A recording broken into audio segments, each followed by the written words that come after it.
ഏലക്കായുടെ ഗുണനിലവാരം പരിശോധിക്കുന്നതിനായി അത്യാധുനിക സംവിധാനങ്ങളോട് കൂടിയ ലാബ് നെടുങ്കണ്ടം മയിലാടുംപാറയിൽ പ്രവർത്തനം തുടങ്ങി. കീടനാശിനിയുടെ അളവ് ഉൾപ്പെടെ കണ്ടെത്താനാകുന്ന നൂതന ഉപകരണങ്ങളാണ് ലാബിൽ സജ്ജമാക്കിയിരിക്കുന്നത്.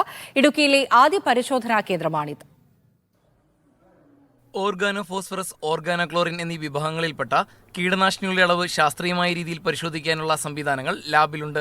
അംഗീകൃത അളവിലാണോ കീടനാശിനിയുടെ പ്രയോഗമെന്ന് മനസ്സിലാക്കി കാർഷിക രീതിയിൽ മാറ്റം വരുത്താൻ കർഷകന് സാധിക്കും. 150 ഗ്രാം ഉണങ്ങിയ ഏലക്കയുമായി എത്തിയാൽ സബ്സിഡി നിരക്കിൽ പരിശോധന നടത്താം. 2 ആഴ്ചയ്ക്കുള്ളിൽ പരിശോധനാ ഫലവും ലഭിക്കും. ഇവിടെ തന്നെ കർഷകർക്ക് അവരുടെ വളരെ അടുത്ത് തന്നെ വന്ന് ചെയ്യാവുന്നതാണ്. നമ്മൾക്ക് ദിവസവും ഒരു 10 സാമ്പിൾ വരെ ചെയ്യാവുന്ന ഒരു ഫെസിലിറ്റിയാണ് ഇപ്പോൾ ഉണ്ടായിട്ടുണ്ട്. അതിനുവേണ്ട സ്റ്റാഫുകളും എല്ലാം സ്പൈസസ് ബോർഡ് ഉണ്ടാക്കിയിട്ടുണ്ട്. ഏലക്ക ഉത്പാദനത്തിൽ കീടനാശിനിയുടെ ഉപയോഗം കുറയ്ക്കുക എന്നതാണ് സ്പൈസസ് ബോർഡ് ലക്ഷ്യം വെക്കുന്നത്. ടെസ്റ്റിംഗിലൂടെ കീടനാശിനിയുടെ അളവ് കണ്ടെത്താനാവുമെങ്കിലും കയറ്റുമതിക്കുള്ള രേഖയായി ഇത് ഉപയോഗിക്കാൻ കഴിയില്ല. മീഡിയ 1 ഇടുക്കി.